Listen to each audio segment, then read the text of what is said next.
and welcome to our program. Today our guests are Hannah and Beatrice, both students from DNS College.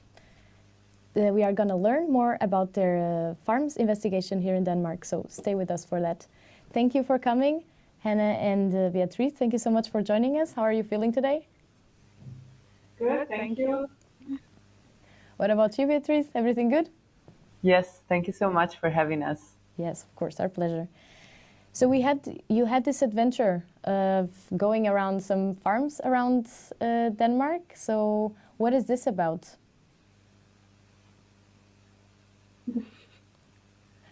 Maybe Beatrice, you can start? Sure. Sorry, I was not really... Okay, I will start. So, as part of our studies in this college where we are studying to become teachers in the future, we do a lot of different experiences. And this investigation of basically going out by bike and learning about different farms in Denmark was part of our studies in the first year. So this adventure starts in December 2020. Mm-hmm. That's when it took place. And we started by preparing all together with our classmates, but then it was only Hannah and I going out together as a duo by bike. And why did you choose this topic, agriculture in Denmark? Well, agriculture is kind of a base of a lot of things in the world. Like all the food can be traced back to agriculture. And as the first year is called like global reality.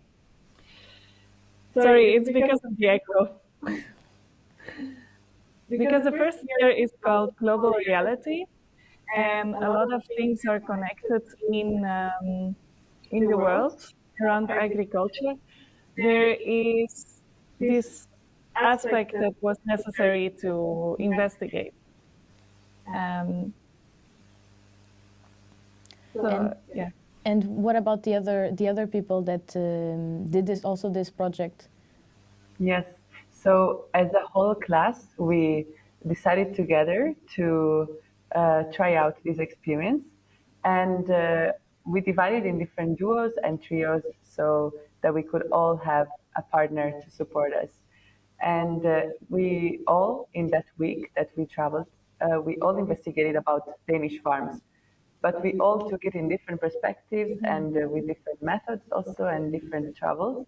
So we got a kind of a bigger picture altogether. So we could, when we met again, we actually connected all the different pieces of knowledge that we had gained, and we got kind of a bigger puzzle altogether. Mm-hmm. And what was also sorry. Yeah, no. And what was your perspective? What was your perspective then, more specifically? It's very hard to go specifically in like what our perspective had become after the adventure that we did, because how we investigated it made us aware of many aspects of agriculture, of the role in the world of agriculture, and also the lives of farmers. So it's very hard, what exactly our perspective is, like after this experience. Mm-hmm. And how was the planning then? What did you do to prepare yourselves for this adventure of yours? Yes, so we started actually all together by defining why did we even want to start such an experience, and finding out our goals and different topics that we wanted to learn about. And we also got introduced to this method that we call a pedagogical tool, which is investigation. And basically this is about learning from ordinary people. So the idea is that not only experts collect and hold the knowledge of different topics, but anybody can have a different experience, a very specific insight on a topic, and share it with us. So the idea is that of investigation is really just to reach out to people And this can be done in different ways. And we did so, as I mentioned, while cycling, so while having a bike trip. And we did it in a very spontaneous way. Hannah and I, we went without any specific plan, but just really from farm to farm. But of course, during the preparation, we had agreed on many different things, such as a budget, such as all the equipment that we needed in order to be able to cycle around Denmark in winter, and yeah, many other details that can come in help when you're out there and you might face different situations, sometimes also challenging ones. For sure, many challenging situations actually. Yeah, and how was doing this trip in Denmark during winter when it was raining and cold and freezing? How was that?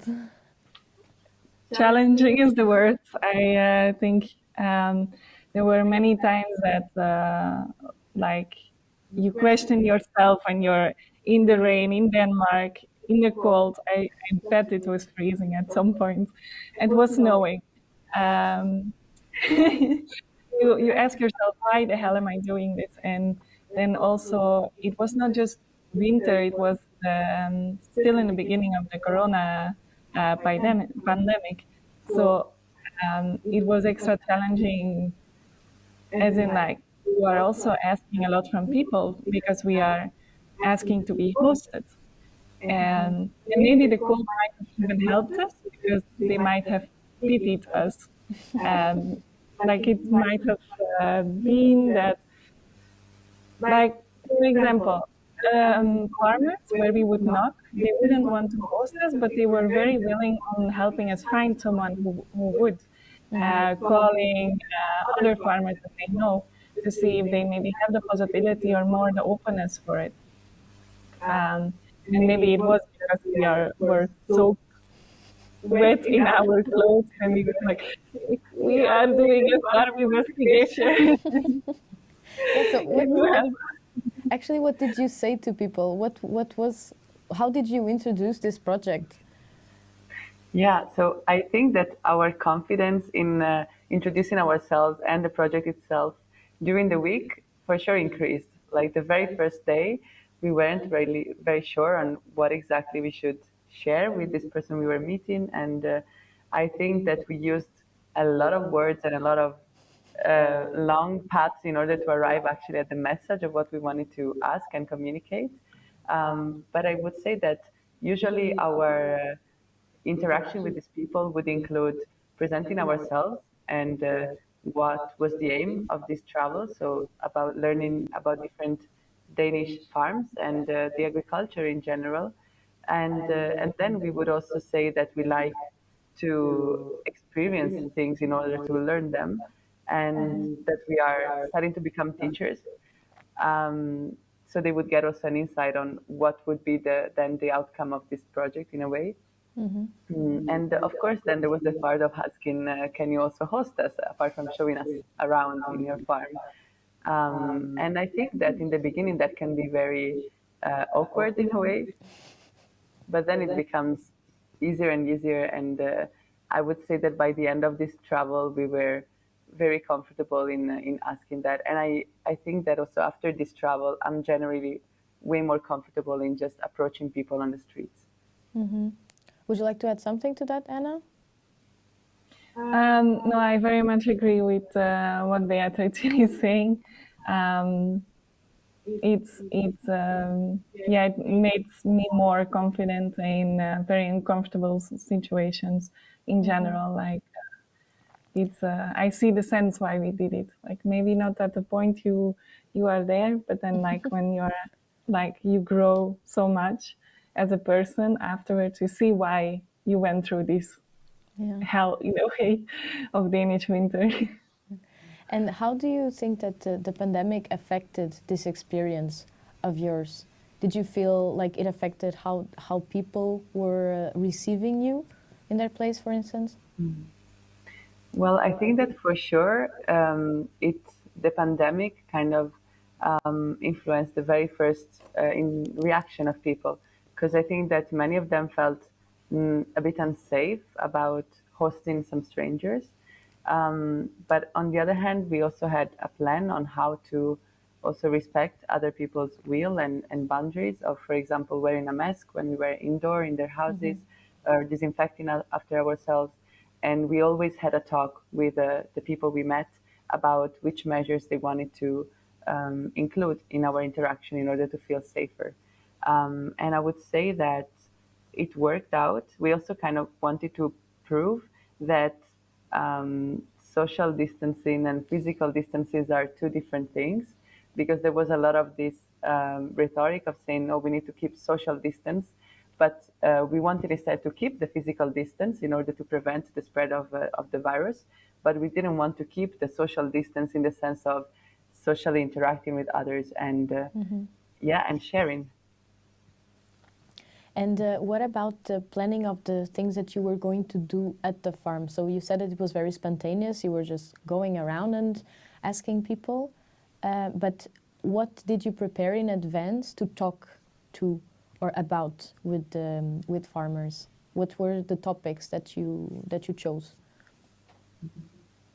We one of the main questions that we had, because of our, was to see if organic farming, because unconsciously or consciously we went for organic farms first, and then it kind of ended up in this way that we kept on going and visiting in organic farms and just one conventional farm. But our main question was to see if or like how much you can understand in like such a short time in a few farms, but like if organic farming is more sustainable than conventional farming, and if like these, like choosing organic products over non-organic products, if it's also having an effect on your footprint, on your ecological footprint. Because we were ourselves very much into it, as we were both vegan and vegetarian for different reasons. And one of them being for the planet. And also then we also had interest in if there was also a difference in animal well-being and so on. Maybe I'm forgetting also aspects. Bea?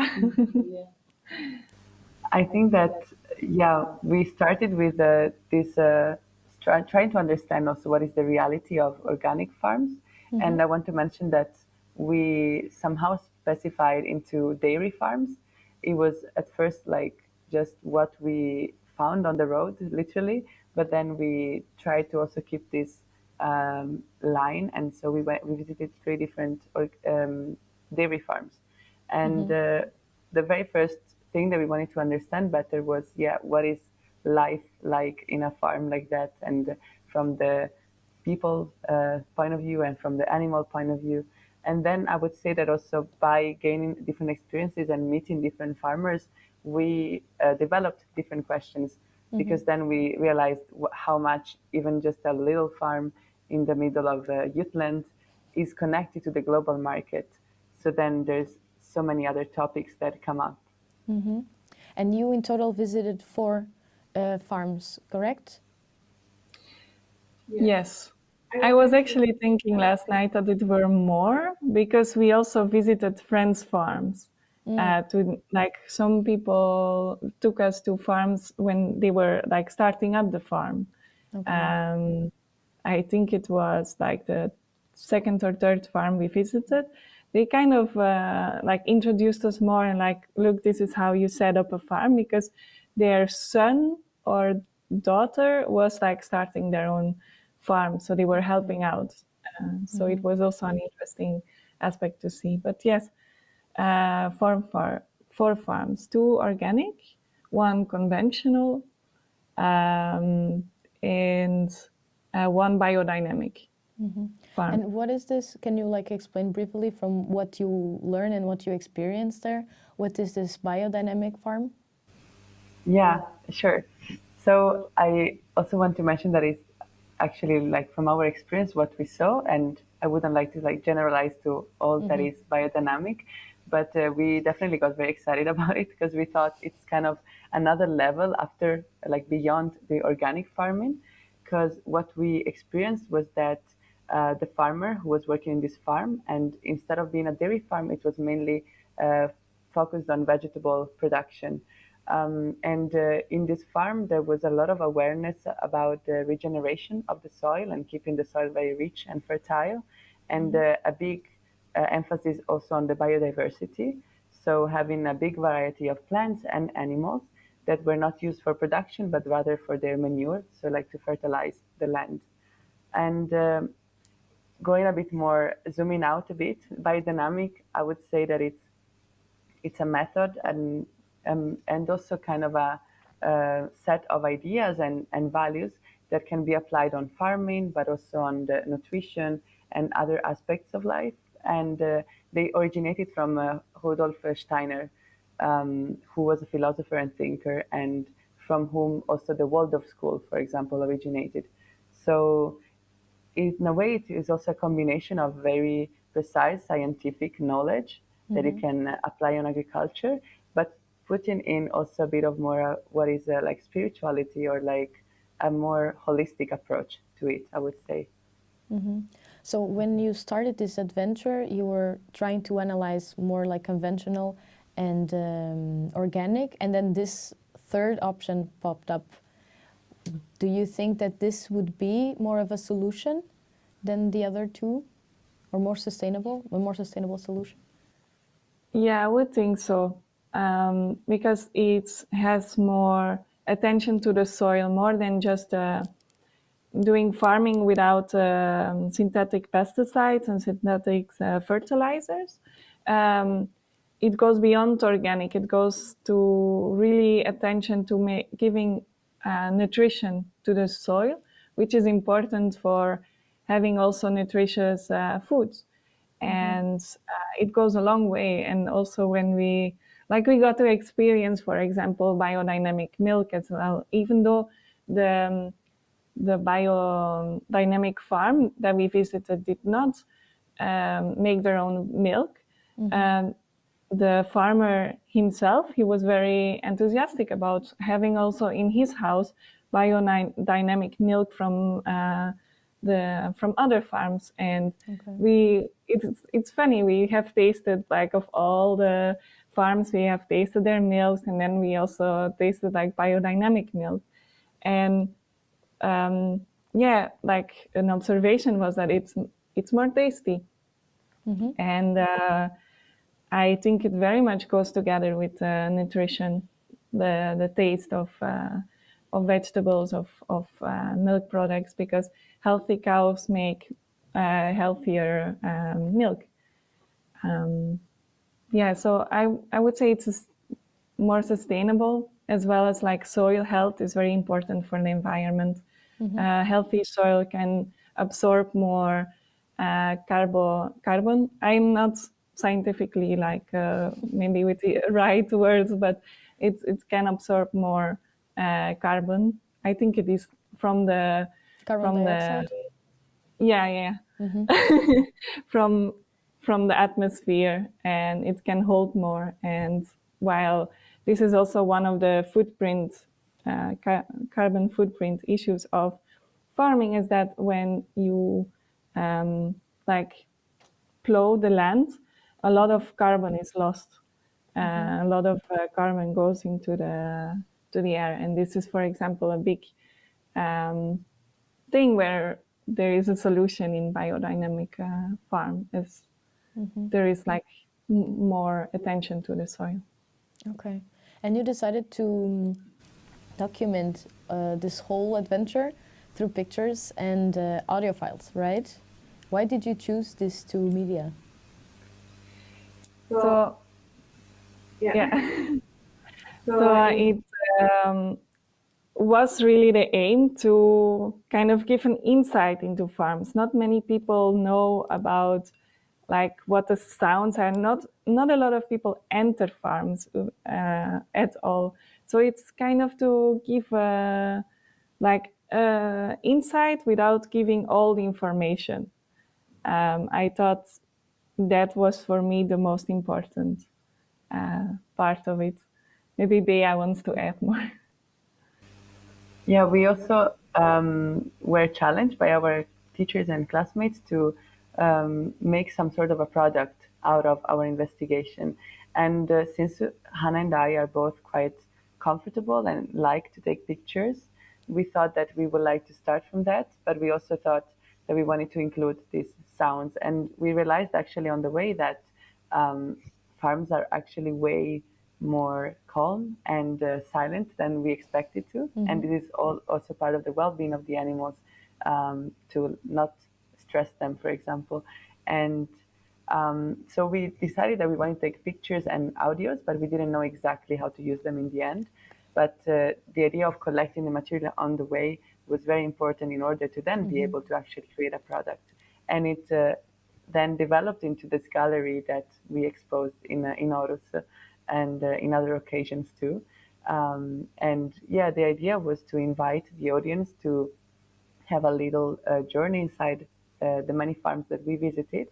And the idea is also to sparkle their curiosity, because, as Hannah said, we don't really give them all the answers. It's just a little insight and a little information of each farm and environment we went in. And then they can always, of course, ask questions or, research more of what is behind that. And what type of feedback did you have, especially from these people or from the people of the rest of the team that also did this but in a different perspective? What type of feedback did you have? I think that sometimes people were a bit shocked or critical. They were like, "Oh, I didn't know that a farm looked like this inside," and I think that it showed a lot how much distance many times there is between the producer and the consumer. And other times people also showed actually their own experience and shared with us, because you might encounter people who are actually have been in farms or have had a family who worked with animals before. So in general, I would say that the feedback was appreciation. Like, people really enjoyed and were curious to go inside the farms with us in a way, through this material that we shared. And I think it was interesting then to have dialogue with them, because whenever we presented the gallery, we also emphasized that we wanted also to be asked questions, and we were very open to answer with our own experience. Okay. But you didn't only analyze farms, right? You also went to supermarkets and to the weekly market at some point, right? And how was that to combine everything? Yeah, we put, as we say, it's kind of an investigation hat on that. It doesn't mean that it's just about agriculture, and because agriculture doesn't stop there. So we were also going to the supermarkets to see, like, where do the products come from? And like, why are there so many, like, is there so much meat from Brazil and Argentina? And like, just to also, part of an investigation is also observation. So we also noticed, for example, that organic vegetables are mostly packed in plastic. And then to kind of take these questions to the farmer as well.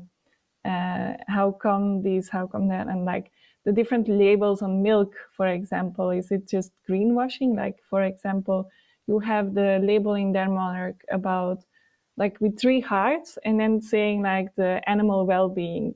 And how much can you, like, it's not, we noticed in general, maybe I'm going a bit off topic, but we noticed, for example, that it's not a black and white, the animal well-being. You cannot just put it into 3 hearts, because there is a lot of debates around what is best for the animals. But yes, we also went to farmers markets. And this is how we found our last biodynamic farmer, Hendrik. It was with researching a little bit, like, we have all this insight of the farms, like, we want to see how a farmer's market looks like. In Denmark, there are not a lot of farmers markets. So we found one in Vejle, so we took the train to Vejle with our bags. Not cheating too much. And then we interviewed the customers who went to the farmers market, and especially since it was like of a biodynamic farmer being on the farmers market and almost being the only farmer in a farmers market. We kind of wanted to hear like why people were choosing to come to the farmers market rather than the supermarket, or in general, how aware were they, are they conscious choices, or is it just because?